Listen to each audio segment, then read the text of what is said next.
Welcome back to Fox and Friends. The Biden administration is still negotiating a nuclear deal with Iran despite deadly protests across that country.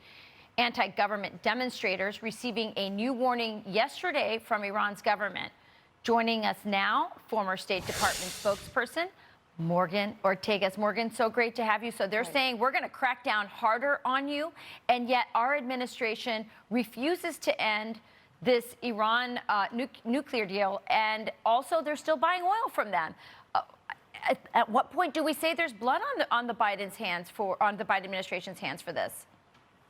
Yeah, there is almost no portfolio that the Biden administration has not mismanaged more than the Middle East. So I'll remind you, Rachel, that in the Trump administration, in the final months of the Trump administration, we negotiated the Abraham Accords, which were 4 peace deals between Israel and Arab states, and the first in 26 years.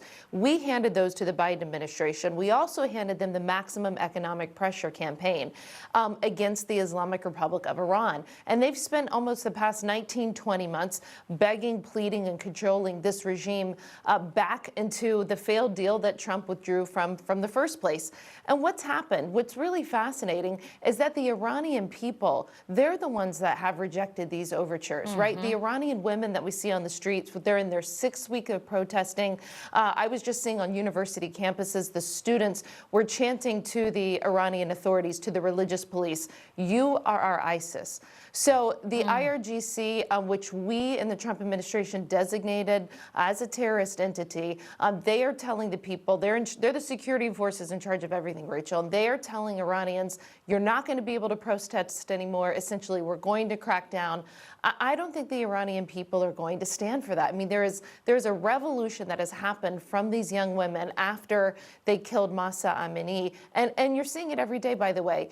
Young women, as you show here, are cutting off their hair, but they are losing their lives. They are being killed by the religious police for the crime of showing their hair. Yeah, I think we have to just make the point, because it's happening, that this government, our government, is empowering them. I mean, this is a moment where they could be, the Iranian regime is weakened, the people are against them, and we're funding them and making them stronger at precisely the wrong point. I also point to you that in our country, Morgan, feminism is associated with the right to kill your own offspring.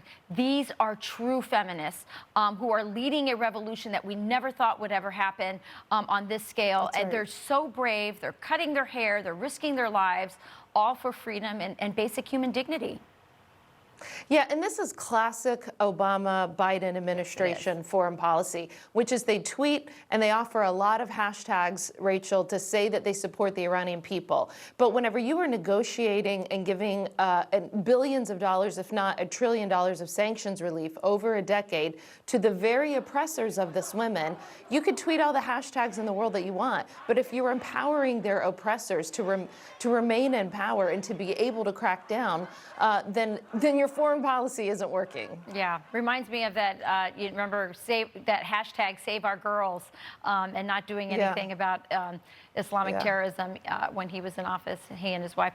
Anyway, let's move on, because you are on the campaign trail.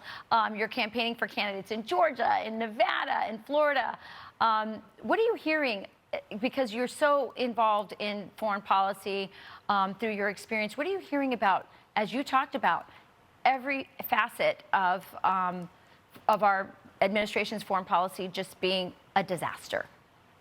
You know, Rachel, I've had the privilege since August going around the country doing these events with candidates. I took 9 women who are running for Congress to the border in August. I've been with Oz, with Herschel Walker, with Blake Masters in Arizona, in Nevada with Adam Laxalt, in North Carolina, you name it. Yesterday, last night, I was in Florida with 2 women who were running for Congress, Anna Paulina Luna and Laurel Lee. And I got to tell you, I do these events where it's an hour-long, Rachel, of nothing else but foreign policy and national security. It's not a rally. It's not what you typically see on the campaign trail.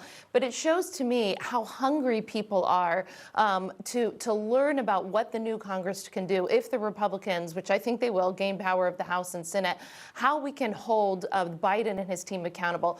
There is essentially no oversight of their foreign policy, just what we talked about with Iran, for example, no oversight of that by the Congress, and these new members are going to do so. Yeah, thanks for bringing light to this issue in Iran, Morgan. We really stand with those women, and we're glad that you're out there being a voice for them, at least here in America. Thank you, Morgan. Thanks, Rachel. You got it.